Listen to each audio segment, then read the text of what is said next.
Alhamdulillahilladzi bi ni'matihi yatarahamu ibaduhul mu'minun. Asyhadu an la ilaha illallah wahdahu la syarikalah wa asyhadu anna Muhammadan abduhu wa rasuluh, amma ba'du. Rasulullah sallallahu alaihi wasallam sebagai hamba Allah yang mulia, beliau senantiasa mendebarkan berbagai macam kebaikan untuk umat manusia. Oleh karenanya, Islam yang Allah turunkan ke muka bumi melalui dakwah Rasulullah sallallahu alaihi wasallam, yaitu menebarkan rahmatan lil alamin. Maka di antara bentuk kebaikan yang Rasulullah sallallahu alaihi wasallam tebarkan kepada umat manusia, terkhusus bagi orang-orang yang beriman, bagi umat beliau, yaitu pada pelaksanaan ibadah saum, baik itu saum yang sifatnya wajib seperti saum yang sedang saat ini kita laksanakan, yakni saum Ramadan, ataupun saum yang sifatnya sunnah.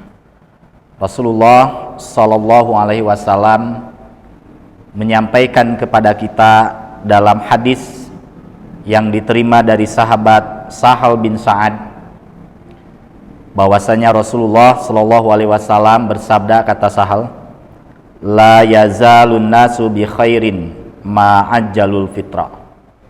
Tidak henti-hentinya manusia atau terus menerus manusia itu bi khairin, ada pada kebaikan, ma ajjalul fitra, selama menyegerakan berbuka. Hadis ini diriwayatkan oleh Imam Bukhari, oleh Imam Muslim, juga oleh Imam At-Tirmizi. Nah, ikhwati iman yang dimuliakan oleh Allah Subhanahu wa taala, dalam hadis ini Rasulullah menyampaikan sebuah informasi terkait dengan kebaikan yang terus-menerus akan ada pada diri seseorang manakala orang tersebut senantiasa menyegerakan berbuka ketika melaksanakan ibadah saum. Akan tetapi sekalipun hadis ini berupa sebuah informasi ataupun sebuah khobariyah, tetapi secara makna hadis ini mengandung sebuah tuntutan ataupun anjuran dari Rasulullah Shallallahu Alaihi Wasallam agar kita menyegerakan dalam berbuka. Kenapa? Karena di sana ada kebaikan yang tidak akan terputus, ada kebaikan yang tidak akan terhenti. Oleh karenanya Rasulullah Shallallahu Alaihi Wasallam ketika beliau berbuka, beliau tidak melaksanakan sholat terlebih dahulu, melainkan beliau membatalkan saumnya dulu ataupun berbuka. Beliau ada kalanya berbuka itu dengan kurma basah. Jika tidak ada, maka beliau berbuka dengan kurma kering, dan jika tidak ada kurma kering, beliau berbuka dengan seteguk air. Nah, paling tidak Rasulullah SAW membatalkan terlebih dahulu.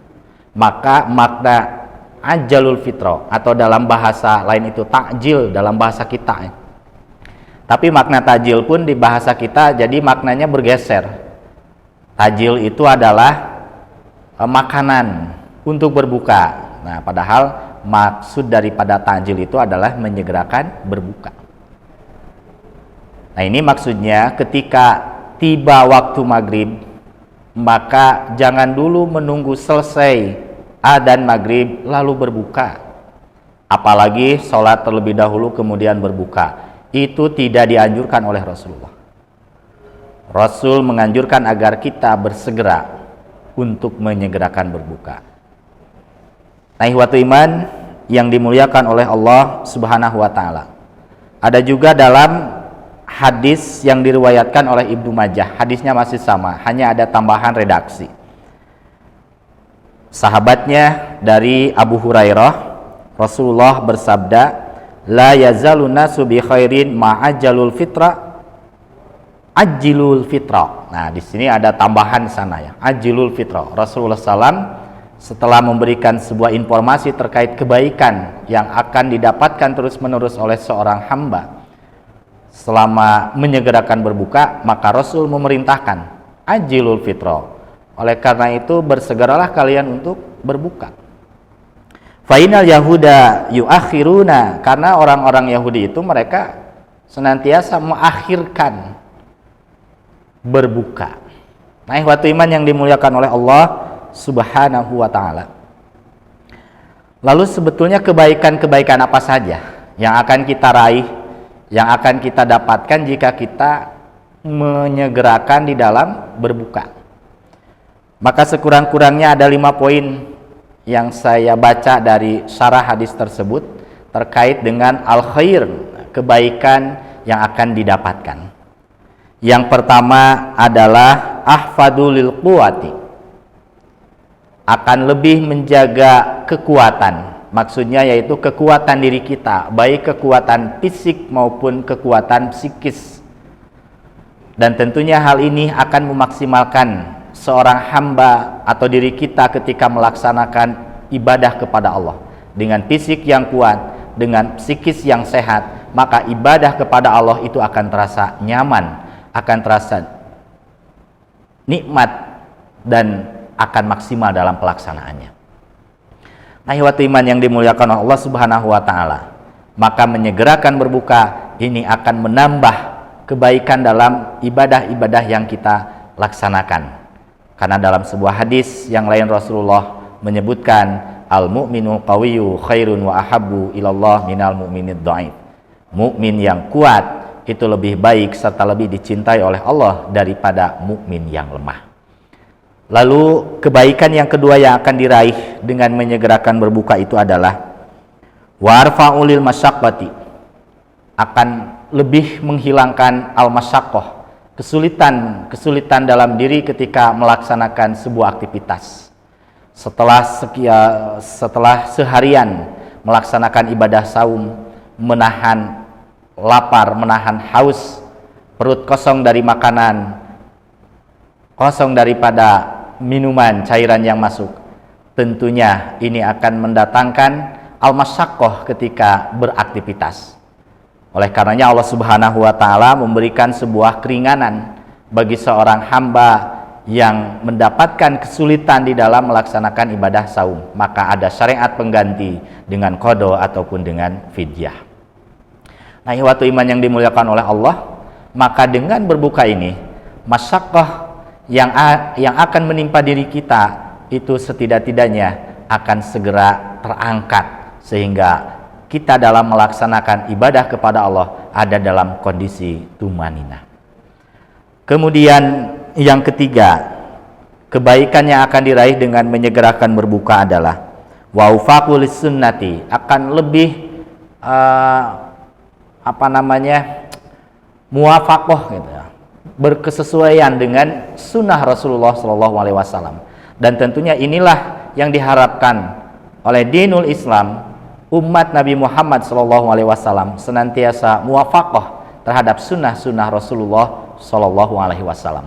Artinya tidak mukhalafah, tidak menyelisihi apalagi menyimpang daripada sunnah Rasulullah. Maka dengan berbuka ini tentunya ini lebih muwafaqah terhadap sunnah Rasul. Kenapa? Karena beliau pun ketika melaksanakan ibadah saum, sekalipun secara fisik mungkin beliau kuat untuk menahan lapar, untuk menahan haus, fisik masih kuat, tetapi ketika tiba waktunya maghrib, beliau segera untuk berbuka, paling tidak dengan seteguk air. Nah, ikhwatu iman rahimakumullah. Lalu yang keempat, kebaikan yang akan diraih dengan menyegerakan berbuka adalah wa ab'adu anil ghuluwi wal bid'ah, akan lebih bisa menjauhi anil ghuluwi, dari ghulu, berlebih-lebihan dalam beragama, wal bid'ati, serta perbuatan bid'ah.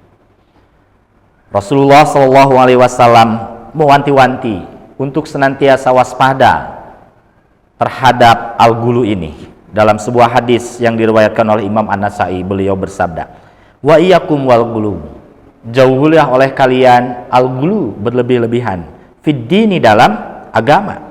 Fa inna ahlaka man kana qablakum al-ghulu fid din, karena sesungguhnya yang membinasakan orang-orang sebelum kalian atau kaum sebelum kalian yaitu al-ghulu fid din, yaitu berlebih-lebihan di dalam beragama.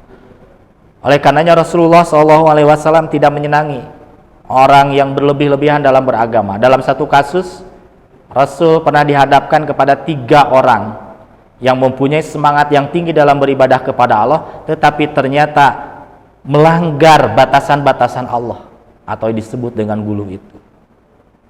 Yang pertama kan dia, atau salah satunya ingin puasa terus atau saum terus, tidak akan berbuka. Kemudian yang satunya lagi tidak akan menikah karena mempunyai anggapan dengan menikah akan mengganggu aktivitas beribadah kepada Allah Subhanahu wa taala. Kemudian yang ketiga akan senantiasa terjaga pada waktu malam, tidak tidur ya, untuk melaksanakan sholat penuh semalaman. Kan Rasul tidak menyenangi hal itu. Padahal maksud dan tujuannya bagus, tetapi karena itu tidak berkesesuaian dengan aturan agama, itulah gulu. Nah, ikhwatu iman yang dimuliakan oleh Allah, maka dengan menyegerakan berbuka ini, kebaikan yang akan kita raih, kita akan dihindarkan daripada al-gulu dalam agama. Dan kemudian yang keduanya, bid'ah, itu mengada-ngada dalam urusan agama, ini pun berbahaya. Nah, ikhwatu iman yang dimuliakan oleh Allah Subhanahu wa taala. Lalu yang kelima, kebaikan yang akan kita raih daripada menyegerakan berbuka ini, yaitu sebagai pembeda antara kebiasaan orang-orang Yahudi dengan kebiasaan kita. Dan itu Rasulullah SAW sangat mengharapkan sekali, sangat menganjurkan sekali, sangat menekankan sekali umatnya untuk senantiasa menyelisihi Yahudi, khaliful Yahud wan Nasar gitu. Maka salah satunya yaitu dengan menyegerakan berbuka, maka kita sudah menyelisihi kebiasaan orang-orang Yahudi. Dalam hadis tadi sudah disampaikan bahwa orang-orang Yahudi itu mereka kebiasaannya mengakhirkan dalam berbuka. Nah, ikhwatu iman yang dimuliakan oleh Allah Subhanahu wa taala, maka dalam pelaksanaan ibadah saum yang sedang saat ini kita laksanakan, jika kita bepergian keluar, maka persiapkan perbekalan, paling tidak minum gitu ya. Minuman yang kita bawa, apakah itu air dalam kemasan ataupun air yang sengaja dibekal di rumah, sehingga nanti ketika kita ada dalam perjalanan, tiba waktu adzan, itu bisa langsung membatalkan saum kita dengan seteguk air. Nah, ikhwatu iman rahimakumullah, inilah Islam. Dalam sebuah amalan yang terlihat sepele, terlihat biasa-biasa saja, tetapi jika kita memahaminya dengan kerangka ilmu, maka di sana ternyata ada kebaikan yang sangat luar biasa, ada kebaikan-kebaikan yang manfaatnya begitu hebat yang akan kita raih. Ikhwatu iman yang dimuliakan oleh Allah Subhanahu wa taala, mungkin demikianlah yang dapat disampaikan pada kesempatan kali ini. Mudah-mudahan Allah Subhanahu wa taala senantiasa mengumpulkan diri kita semua dengan ruh orang-orang yang beriman, dengan jiwa orang-orang yang senantiasa semangat melakukan kebaikan dan semangat menebar kebaikan. Aqulu qouli hadza wa astaghfirullah li wa lakum. Wassalamualaikum warahmatullahi wabarakatuh.